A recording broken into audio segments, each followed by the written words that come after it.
Многу загадениот воздух поклопи повеќе делови од Македонија. Алармот вришти со повик за брза и соодветна реакција. Да, сега за многу мерки е доцна, ама сепак можат некои итни действија да се превземат. Ќе ги видиме ли тие сет на мерки во реалноста? За сега највидливи се препукувањата меѓу власта и опозицијата за тоа кој е виновен што Скопје, а и други наши градови се меѓу најзагадените во Европа. СДСМ цело време критикува, како последно ја обвини централната и локалната власт дека приоритети им се местењата на тендери, а не здравјето на граѓаните. ВМРО-ДПМН возрати дека за време на владењето на СДСМ наместо за животна средина се трошеле 1,6 милиони евра за лубриканти. Се очекува и наредните денови да си разминат вакви соопштенија, а загрижената јавност очекува друго – да не се губи време на кавги и заедно во парламентот и во општинските совети да се бараат итни решенија за отровниот воздух.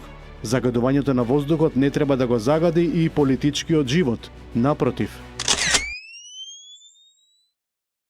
Наближуваат новогодишните празници. За жал, многумина ги прославуваат со пиротехнички материјали кои можат да бидат и опасни, особено за помладите.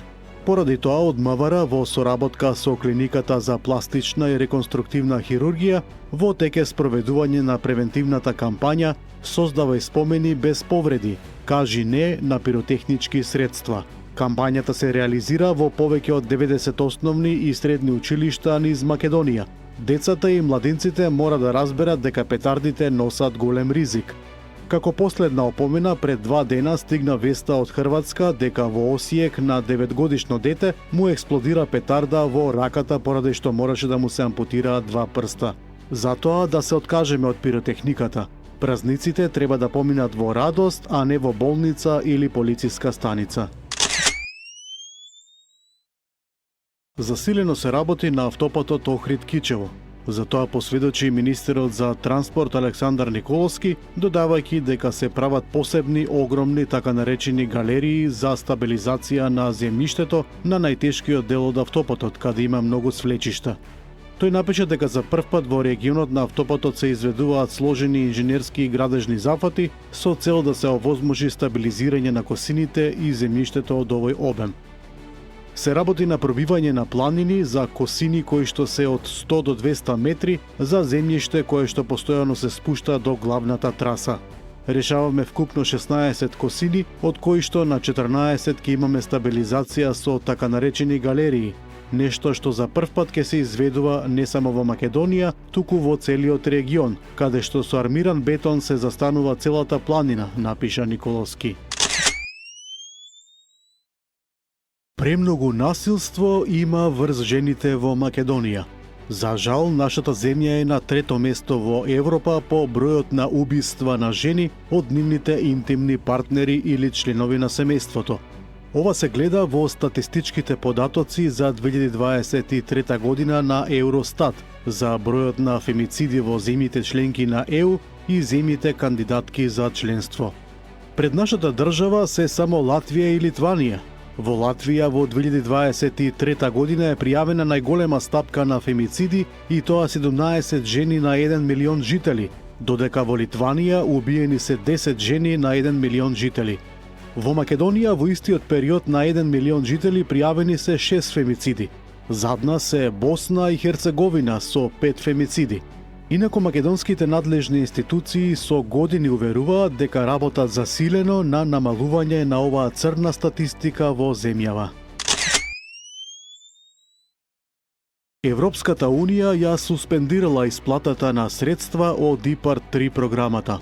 Ова го тврдат од опозицијскиот СДСМ, од каде додаваат дека причината за ваквата одлука е корупција и злоупотреба на европски пари од страна на актуелната власт.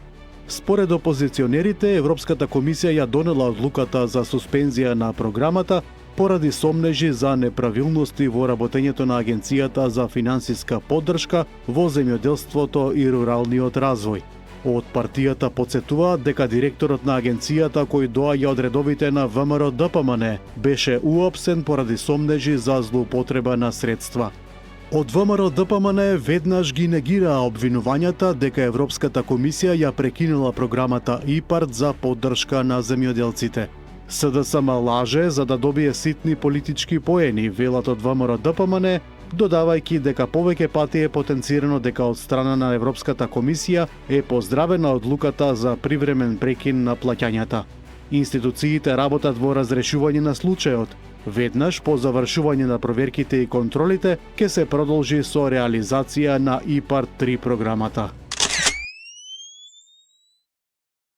Избрана е Анита Тополова Истајловска за вршител на должноста државен јавен обвинител на местото на Љупчо Коцевски.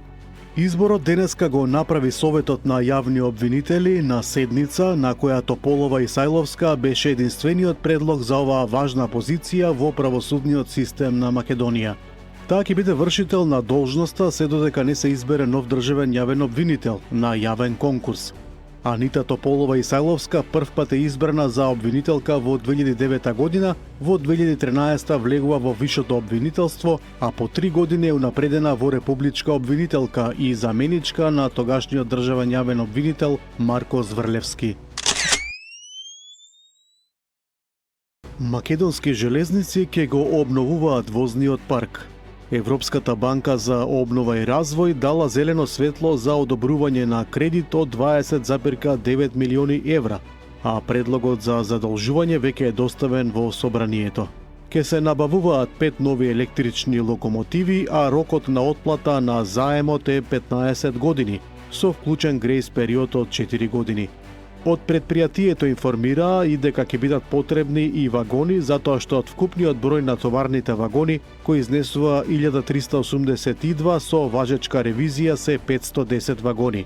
А освен 150 нови вагони од серија S и E, структурата и видот на товарните вагони не одговара во целост на потребите за превоз по видови на стока. По неколкудневните блокади и протести, земјоделците во Грција донесоа одлука да не ги блокираат граничните премини за време на божикните и новогодишните празници.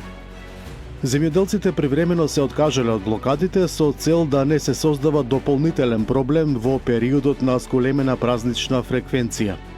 Граничните премини меѓу Македонија и Грција во изминатиот период беа често затворени или функционираа со ограничен режим, што предизвика долги колонии и значителни доцнења, особено за товарниот сообраќај.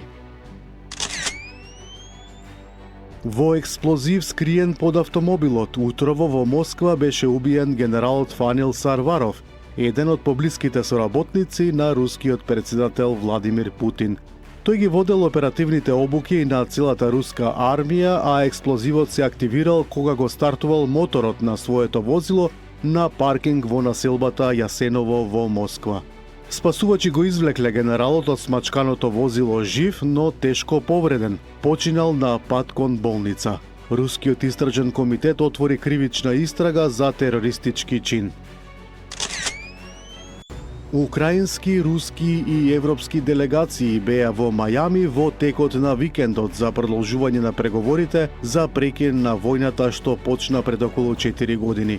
Иако не беа одржани директни разговори меѓу украински и руски представници, сепак специјалниот пратеник на САД Стив Витков објави дека се одржале серија продуктивни и конструктивни состаноци со американските и европските партнери.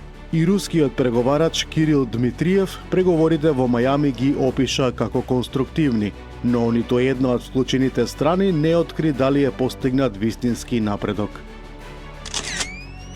Унгарскиот премиер Виктор Орбан ја критикуваше одлуката на Европската Унија да воведе санкции против Русија со намера да се скрши Русија. Вели се случило токму спротивното. Брисел вети дека санкциите ќе ја скршат Русија. Наместо тоа ја скршија Европа. Цените на енергенсите експлодираа, конкурентноста опадна, а Европа заостанува. Тоа е цената на лошите одлуки. Потребни се преговори, а не ескалации, напиша Орбан. Тој истакна дека народот на Европа заслужува подобро и дека му е потребен мир. Имплементацијата на Шенген системот за влез и излез кој започна на 12 октомври 2025 година предизвика хаос на европските аеродроми. И покрај уверувањата на бриселските бирократи дека процедурите се кратки и се е уиграно, патниците чекаат и по 3 часа за да ги поминат сите процедури. Аеродромските служби предупредуваат дека доколку системот не се стабилизира до почетокот на јануари, хаосот на аеродромите ќе биде уште поголем. И по 2 месеци од воведувањето на системот за влез и излез, се уште имаат проблеми со прекини, недостапност на портите за автоматска гранична контрола, но и немање доволен број киосци на кои ќе се оставаат биометриските податоци и недостиг од полициски кадар. Доналд Трамп вчера го именуваше гувернерот на сојузната држава Луизијана за специјален пратеник на САД за Гренланд. Американскиот председател уште на почетокот од мандатот изјави дека САД треба да ја превземат големата данска полуавтономна територија. Гувернерот разбира колку Гренланд е неопходен за нашата национална безбедност и силно ќе ги унапреди интересите на нашата земја, рече Трамп, објавувајќи го именувањето.